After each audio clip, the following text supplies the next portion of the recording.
Hi ಎಲ್ರಿಗೂ ನಮಸ್ಕಾರ. ನಿಮ್ಮ ಜೊತೆ ಕ್ವಿಕ್ಕಾಗಿ ಎಗ್ ಬಿರಿಯಾನಿ ರೆಸಿಪಿನ ಶೇರ್ ಮಾಡ್ಕೊಳ್ಳೋಣ ಅಂದ್ಕೊಂಡಿದ್ದೀನಿ. ಒಂದು ಕುಕ್ಕರ್ಗೆ ಆಯಿಲ್ ಹಾಕ್ಕೊಂಡಿದ್ದೀನಿ. ಅದಾದಮೇಲೆ ಎಲ್ಲ ಥರ ಸ್ಪೈಸಸ್ಸು ಕೂಡ ಆ್ಯಡ್ ಮಾಡ್ಕೊಂಡಿದ್ದೀನಿ. ಅದನ್ನು ಕಾದಿರೋ ಎಣ್ಣೆಗೆ ಹಾಕ್ಕೊಳ್ತಾ ಇದ್ದೀನಿ. ಅದಾದಮೇಲೆ ಈರುಳ್ಳಿನ ಕೂಡ ಹಾಕ್ಕೊಂಡು ಅದ್ರ ಜೊತೆ ಹಸಿಮೆಣಸಿನ್ಕಾಯಿ ಕೂಡ ಆ್ಯಡ್ ಮಾಡಿಕೊಂಡು ಚೆನ್ನಾಗಿ ರೋಸ್ಟ್ ಮಾಡ್ಕೊತಾ ಇದ್ದೀನಿ. ಅದಾದಮೇಲೆ ಶುಂಠಿ ಬೆಳ್ಳುಳ್ಳಿ ಪೇಸ್ಟ್, ಇದನ್ನು ನಾವು ಮನೇಲೇ ಮಾಡ್ಕೊಂಡಿರೋ ಶುಂಠಿ ಬೆಳ್ಳುಳ್ಳಿ ಪೇಸ್ಟು. ಸೊ ಹಾಗಾಗಿ ತುಂಬಾ ಫ್ಲೇವರ್ ಆ್ಯಂಡ್ ಟೇಸ್ಟ್ ತುಂಬ ಚೆನ್ನಾಗಿತ್ತು. ಅದನ್ನು ಕೂಡ ಆ್ಯಡ್ ಮಾಡಿಕೊಂಡು ಚೆನ್ನಾಗಿ ಫ್ರೈ ಮಾಡ್ಕೊತಾ ಇದ್ದೀವಿ. ಅದಾದಮೇಲೆ ಟೊಮೊಟೊನ ಕೂಡ ಆ್ಯಡ್ ಮಾಡ್ಕೊಂಡ್ವಿ. ಒಂದು ಟೊಮೊಟೊ ಹಾಕ್ಕೊಂಡ್ವಿ ಅಷ್ಟೇ. ಅದಾದಮೇಲೆ ಸ್ಪೈಸಸ್ ಹಾಕೋತಾ ಇದ್ದೀನಿ. ಚಿಲ್ಲಿ ಪೌಡರ್ ಆ್ಯಂಡ್ ಎಲ್ಲೋ ಮತ್ತು ಕೊರಿಯಂಡರ್ ಪೌಡರ್ ಆ್ಯಂಡ್ ಮತ್ತು ಬಿರಿಯಾನಿ ಪೌಡರ್, ಇದು 4 ಸ್ಪೈಸಸ್ನ ಹಾಕ್ಕೊಂಡು ಚೆನ್ನಾಗಿ ಮಿಕ್ಸ್ ಮಾಡ್ಕೊತಾ ಇದ್ದೀನಿ. ಆ್ಯಂಡ್ ಚೆನ್ನಾಗಿ ಮಿಕ್ಸ್ ಮಾಡಿಕೊಂಡು ಅದಾದಮೇಲೆ ಆಲ್ರೆಡಿ ನಾನು ಎಗ್ಗನ್ನು ರೋಸ್ಟ್ ಮಾಡಿ ಇಟ್ಕೊಂಡಿದ್ದೆ. ಚಿಲ್ಲಿ ಮತ್ತು ಎಲ್ಲೋ ಮತ್ತು ಸಾಲ್ಟೆಲ್ಲ ಹಾಕಿ ಎಣ್ಣೆಗೆ ರೋಸ್ಟ್ ಮಾಡಿ ಇಟ್ಟಿದ್ದೆ ಎಗ್ಗನ್ನು. ಆ್ಯಂಡ್ ಅದನ್ನು ಕೂಡ ಕುಕ್ಕರ್ ಒಳಗಡೆ ಹಾಕ್ಕೊಂಡಿದ್ದೀನಿ.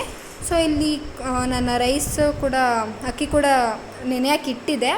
ಆ್ಯಕ್ಚುಲಿ ನಾನು ಈ ಥರ ಬಿರಿಯಾನಿ ಪಲಾವ್ ಅದೆಲ್ಲ ಮಾಡಬೇಕಾದ್ರೆ ಬಾಸುಮತಿ ರೈಸ್ನ ಯೂಸ್ ಮಾಡ್ತೀವಿ. ಟೇಸ್ಟ್ ಅಂತೂ ತುಂಬಾ ಚೆನ್ನಾಗಿರುತ್ತೆ. ಆ್ಯಂಡ್ ಇವಾಗ ನೀವು ನೋಡ್ತಾ ಇದ್ದೀರಾ, ಈ ಲೋಟದಲ್ಲಿ ನಾನು ಅರ್ಧ ಅಕ್ಕಿ ಹಾಕಿದ್ದೀನಿ ಆ್ಯಂಡ್ 3 ಲೋಟ ನೀರು ಹಾಕಿದ್ದೀನಿ. ಸೊ ಯಾವ ಥರ ಬರುತ್ತೆ ರೈಸು ನೋಡ್ಕೊಳ್ಳಿ. ಆ್ಯಂಡ್ ಕುಕ್ಕರ್ನ ಕ್ಲೋಸ್ ಮಾಡಿ ಇಟ್ಟಿದ್ದೀನಿ. 1-2 ಕೂಗಿಸ್ದೆ. ಸೊ ತುಂಬಾ ಸಾಫ್ಟಾಗಿ ಆ್ಯಂಡ್ ಫುಲ್ಲು ಉದ್ದುದ್ರಾಗಿ ಬಂದಿತ್ತು ರೈಸು. ಟೇಸ್ಟ್ ಮಾತ್ರ ಸೂಪರಾಗಿತ್ತು ಗೈಸ್. ನಿಮ್ಮ ಮನೇಲೂ ಕೂಡ ಒಂದ್ಸಲ ಟ್ರೈ ಮಾಡಿ ನೋಡಿ.